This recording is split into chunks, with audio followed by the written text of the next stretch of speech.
Hey guys, RJ here. So today I just want to help you guys out with an issue you might be facing in Roblox, and that is getting a white screen error. So sometimes when you boot games in Roblox, you get a white screen while loading, and sometimes it just doesn't load. Your game doesn't load, sometimes it crashes and nothing happens.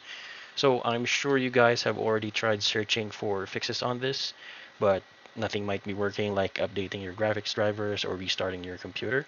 So hopefully this is the fix for you. So first off, what you need to do is make sure to exit your Roblox. So just click X here. Try opening your task manager by clicking Control Shift Escape, or maybe even just searching here on your search bar. So make sure that nothing is open concerning Roblox. Maybe click on R just to make sure. If nothing's open, then you can close that up. Then open your run. You can just open this by clicking on Windows key plus R, and then you can just type this out. So it should be percent local app data percent, and this should open up your local cache data here.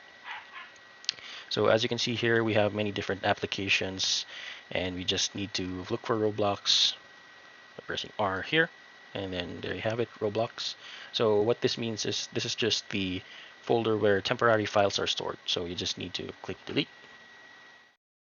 Make sure to have it deleted.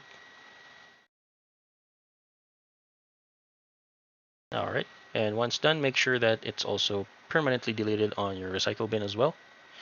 And then that should be all good. You should try booting up Roblox again.